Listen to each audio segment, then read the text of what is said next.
So hi everybody, in this video we will discuss about interconversions in carbohydrates and in particular fructose to glucose. See, fructose is a ketohexose and you want to convert it to aldohexose. Okay. So the structure of fructose is as follows: CH2OH, there is a keto group here, and CHO3 and CH2. In the first step, what happens is ketose is reduced to corresponding polyhydric alcohol. So first step is reduction. Now reduction using hydrogen on nickel. So this one readily converts aldehydic group to primary alcohol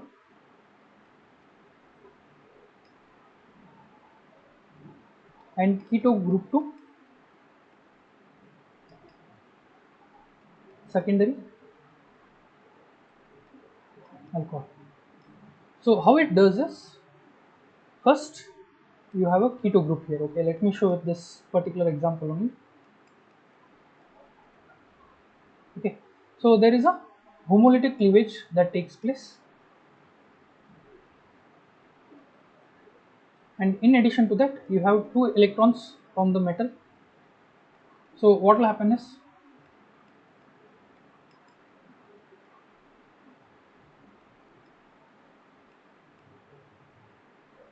okay, and again there is a two more electrons have been added. So what will happen is this will change to a negative charge. Okay, if you add one more electron, what will happen? It is nothing, like it's a negative charge, right? So this is with carbon with a negative charge and oxygen again with a negative charge. So I'll just rewrite this as negative charge,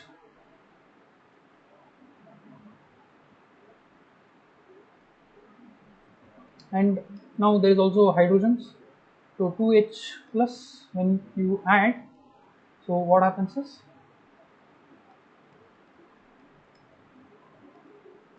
CHOH. What has happened is, this is a what was an asymmetric uh, achiral carbon. You have generated a new chiral center. So new chiral center or carbon is generated. Okay, so this is your asymmetric carbon.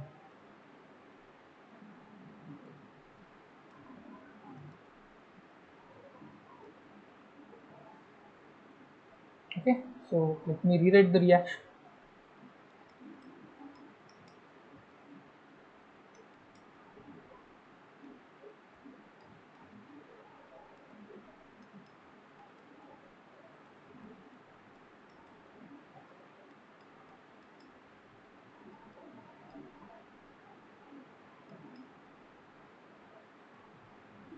And it's an enantiomer, which is here.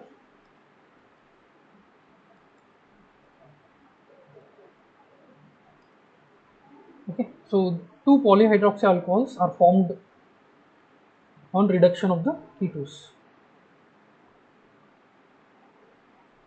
Okay, next what you do, you subject it to mild oxidizing agent, having converted it to CHOH, CHOH thrice, CH2OH. You convert it, you oxidize using HNO3. So what will happen is, oxidation to monocarboxylic acid takes place. Oxidation of primary terminal alcohol to monocarboxylic acid takes place.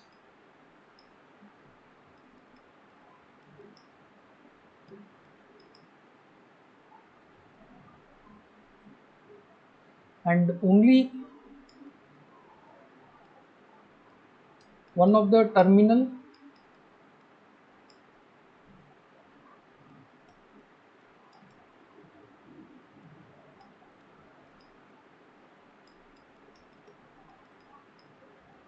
oxidized. Okay, so let me take assume that this is oxidized.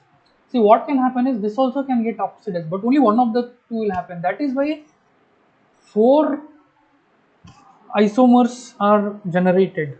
Okay, so four, it's a mixture. This reaction, this whole sequence of reactions will give you a mixture of four aldoses. So please bear this in mind.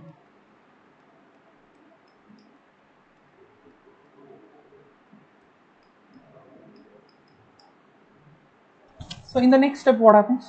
You heat. So this will be heated. I'll take this. I'll rewrite this here. The next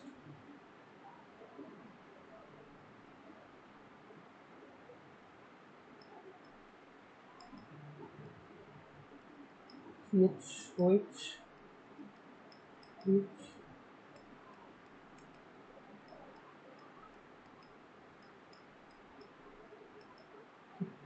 So when you heat this,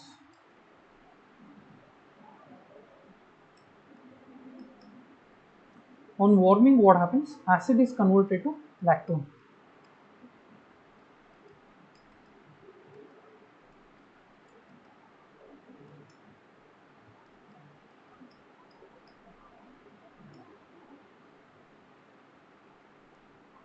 So what will happen? There is this. Let me rewrite this.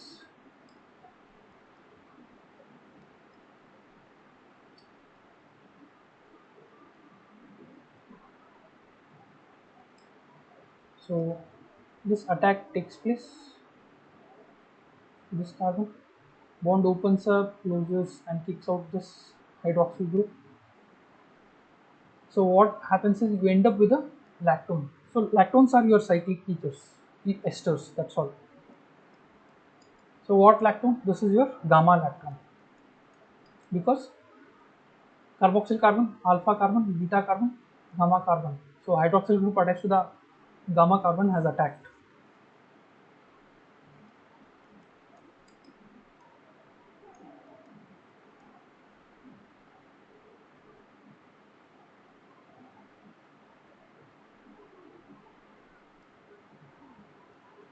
HOH and CH2H.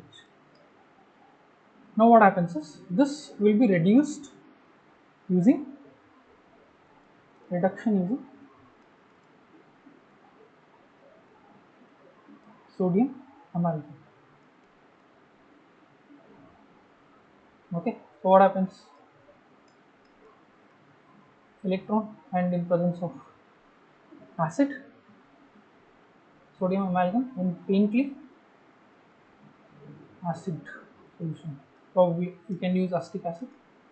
So because of this reduction, what happens? Ester group, okay, will be reduced. So this particular ester group will be reduced to your aldehyde. So CHO, CHOH, CH. Ester group will be reduced to aldehyde and alcohol. That's it. As simple as that. Okay. So how many aldoses are formed? So a mixture of four aldoses.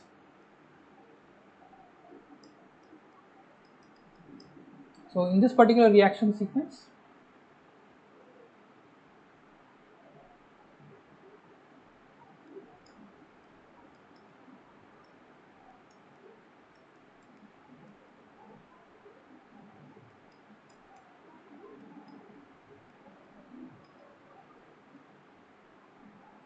four mixture of four aldoses are formed.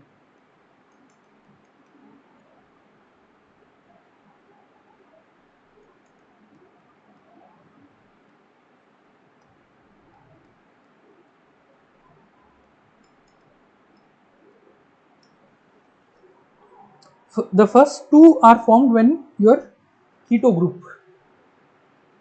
Remember, we converted keto group to a chiral center, right?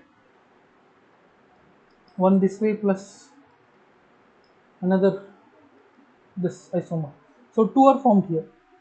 Second, two more are formed when you do oxidation in presence of nitric acid, where there is a possibility that both the terminal primary alcohols can get oxidized, but only one of them will get oxidized. So that is why one fructose can yield you four aldoses, out of which one of them happens to be your glucose. Okay, so that was about your fructose to glucose conversion. Thank you.